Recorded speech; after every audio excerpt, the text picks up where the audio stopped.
بسم اللہ الرحمن الرحیم، شروع اللہ کے نام سے جو بڑا مہربان نہایت رحم کرنے والا ہے۔ کبھی کبھی خوشیاں اتنی ہو جاتی ہیں کہ زندگی کم لگنے لگتی ہے، اور کبھی کبھی دکھ اتنے ہو جاتے ہیں کہ زندگی طویل اور بوجھ لگنے لگتی ہے۔ اپنے بچوں کو کم عمری میں ہی تعزیت کرنا، تیمارداری کرنا، دوسروں کا احساس کرنا، برداشت کرنا، انکساری، تواضع، احترام اور تحمل سکھائیں۔ کھانا تو حیوان بھی اپنی اولاد کو کھلا لیتے ہیں۔ کسی کو اداس پاؤ تو نصیحت کے بجائے اس کو سن لیا کرو، احساس سے، محبت سے، بنا کسی غرض کے۔ شکر ہے نیت کا اثر چہرے پہ ظاہر نہیں ہوتا، ورنہ ہر فرد کو بار بار چہرہ چھپانے کے لیے نقاب کی ضرورت پڑتی۔ زندگی میں اگر کوئی آپ کو آپ کی وجہ سے چھوڑ کے جا رہا ہے تو اس کو 10 بار بھی منانا پڑے تو ضرور منا لیں، پاؤں پڑنا پڑے تو بھی پڑ جائیں، اپنی انا کو مارنا پڑے تو ضرور ماریں۔ چلیں عزت نفس کم ہو رہی ہے، کوئی بات نہیں، تعلق تو بچ جائے گا نا۔ لیکن اگر کوئی آپ کو دوسرے کی وجہ سے چھوڑ کے جا رہا ہے تو بس ایک کام کریں، اس کا ہاتھ تھامیں اور دروازے تک خود چھوڑ کر آئیں، اور پیچھے سے دروازے بند کر دیں تاکہ جاتے ہوئے قدموں کی صدائیں سنائی نہ دیں۔ اور ہاں، اپنے دل کی کھڑکیوں کو بھی اچھی طرح سے چٹکی چڑھا دیں تاکہ یادوں کا کوئی جھونکا آپ کے ارادوں کو متزلزل نہ کر سکے۔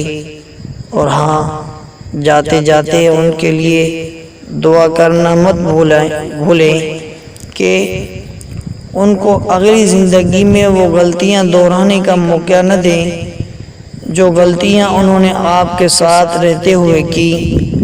اور جہاں تک آپ کی بات ہے تو آپ کے لیے آپ کا پالنے والا ہی کافی ہے۔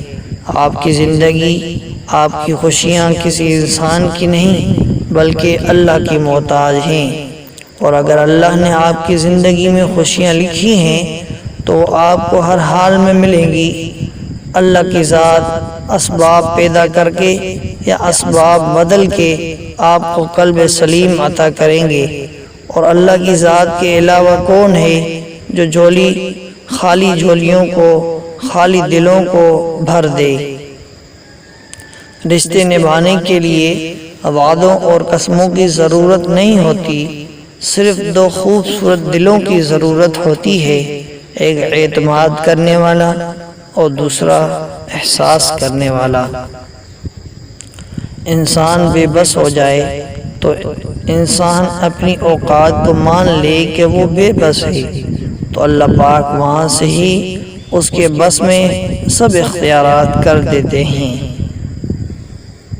انسان جانتا بھی ہے کہ امیدیں دکھ دیں گی، لیکن دل پھر بھی بھروسہ کرنے لگتا ہے، اور ٹوٹنے، بکھرنے، سنبھلنے کا عمل زندگی کے ساتھ جاری رہتا ہے۔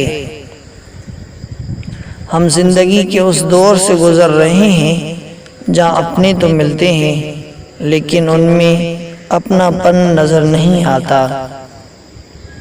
کسی بھی رشتے کی نصف خوبصورتی ایک دوسرے کا احساس ہے۔ بے شک محبت اور خوشبو کا کوئی وجود نہیں ہوتا، اسے بس محسوس کیا جاتا ہے۔ زندگی یہ نہیں کہ آپ کتنے خوش ہیں، زندگی یہ ہے کہ دوسرے آپ سے کتنے خوش ہیں۔ اپنے آپ کو منوانا چھوڑ دیں، آپ جو بھی ہیں آپ کو وہی رہنا ہے، جو خوبیاں آپ میں ہیں وہی آپ کی ہی ہیں۔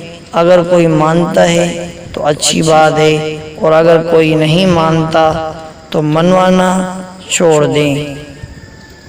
جو گزر گیا اس پر حسرت مت کھاؤ، اور جو آنے والا ہے اس کا اندیشہ مت رکھو، موجودہ وقت کی قدر و حفاظت کرو۔ جس شخص کی امیدیں چھوٹی ہوتی ہیں اس کے اعمال بھی درست رہتے ہیں۔ اس خوشی سے دور رہو جو کل غم کا کانٹا بن کر دکھ دے۔